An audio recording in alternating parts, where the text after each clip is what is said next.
စကားမပြောနိုင်တဲ့ခင်မုန်းဖြစ်သူကိုစိတ်ချမ်းသာအောင်ဆိုပြီးအမျိုးသမီးကရေတဖန်ခွက်ငှက်ပေးလိုက်ပါတယ်ဒါပေမဲ့ခင်မုန်းဖြစ်သူကဖန်ခွက်ကိုတွန်းထုတ်လိုက်တာကြောင့်သူ့အင်ဂျီပေါ်မှာရေတွေအကုန်စုကုန်ပါတယ်အမျိုးသမီးကချက်ချင်းတောင်းပန်ပြီးတုပ်ပေးဖို့ကြိုးစားပေမဲ့သူကတော့အနာမကပ်ဖို့အဝေးကိုဆုတ်သွားပါတယ်တကယ်တော့ဒီအမျိုးသမီးဟာအရင်ကခင်မုန်းဖြစ်သူစကားမပြောနိုင်တာကိုမနစ်သက်လို့အမြဲနှိမ့်ဆက်ညှဉ်းပန်းခဲ့တာပါအစားအစာထဲမှာဖန်ခွဲစားတွေထည့်ပြီးကျွေးခဲ့တဲ့အထိရက်ဆက်ခဲ့ပူပါတယ်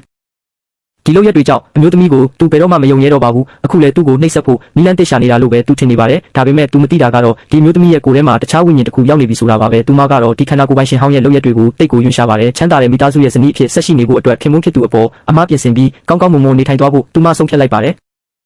ဒါပေမဲ့ခင်မုန်းဖြစ်သူကတော့သူမရဲ့စေတနာတွေကိုအမြဲရှောင်ဖယ်နေခဲ့တာပါတနေ့မှာတော့သူမခင်မုန်းရဲ့ကုမ္ပဏီကိုတွားခဲ့ပါတယ်အထက်ရောက်ချင်းမှာပဲသူ့ရဲ့ညီဖြစ်သူနဲ့တွေ့ပါတယ်ညီဖြစ်သူကသူမကိုယွန်ရှာတဲ့အကြည့်နဲ့ကြည့်ပြီးပတ်စံလာတောင်းပြန်ပြီးလားလို့မေးပါတယ်သူမကချက်ချင်းချင်းဆိုပြီးခင်မုန်းဖြစ်သူကိုဂရုစိုက်ဖို့လာတာလို့ပြောလိုက်ပါတယ်ညီဖြစ်သူကမကောင်းတဲ့စကားတွေထပ်ပြောတော့မယ့်အချိန်မှာပဲသူမကဝီချဲကိုဆွဲပြီးရုံးခန်းအပြင်ကိုတွန်းထုတ်လိုက်ပါတယ်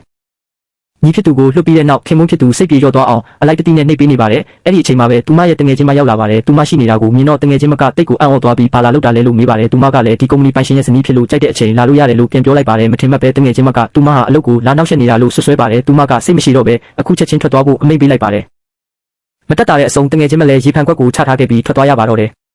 သူထွက်သွားပြီးတာနဲ့ခင်မုန်းဖြစ်သူကရင်ငက်လာပေမဲ့အမျိုးသမီးကရေဖန်ခွက်ကိုလူယူလိုက်ပြီးနောက်ဘယ်မျိုးသမီးပေးတဲ့ရေကိုမှမတောက်ဖို့တားမြစ်လိုက်ပါတယ်ပြောပြီးတာနဲ့အဲ့ဒီရေကိုသူမကိုယ်တိုင်တောက်လိုက်ပါတယ်ခဏကြာမှတော့သူမရဲ့တကူလုံးပူထူးလာပါတော့တယ်သူမကခင်မုန်းဖြစ်သူအနာကိုအတင်းကပ်ပြီးသူမပြောင်းလဲသွားတာကိုယုံကြည်အောင်ဘာလုပ်ပေးရမလဲလို့မေးပါတယ်သူကရှောင်ဖို့ကြိုးစားပေမဲ့သူမကတားထားလိုက်ပါတယ်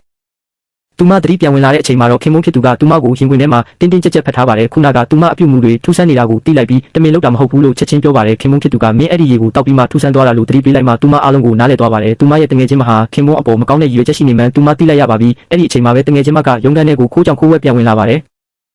အမျိုးသမီးထွက်သွားပြီလို့သူထင်နေတာပါဒါပေမဲ့နောက်တစ်စက္ကန့်မှာပဲအမျိုးသမီးကအိတ်ခမ်းတကားကိုဖွင့်လိုက်ပြီးအစီအစဉ်ပြတ်သွားလို့စိတ်ပြတ်နေပြီလားလို့မေးလိုက်ပါတယ်တငယ်ချင်းမကဘာမှနားမလည်တယ်လို့ဟန်ဆောင်ပေမဲ့အမျိုးသမီးကသူမကိုအလုပ်ထုတ်မယ်လို့ပြောလိုက်တဲ့ခါမှာတော့ပြပြတလဲဖြစ်သွားပါတယ်တငယ်ချင်းမကအမျိုးသမီးဟာခင်မုန်းဖြစ်သူစကားမပြောနိုင်တာကိုအမြဲဖြစ်တင်ပြီးမုန်းနေခဲ့တာပါဆိုပြီးရန်တိုက်ပေးဖို့ကြိုးစားပါသေးရဲ့အမျိုးသမီးကလည်းအခုငါခင်မုန်းကိုငါတကယ်ချစ်တယ်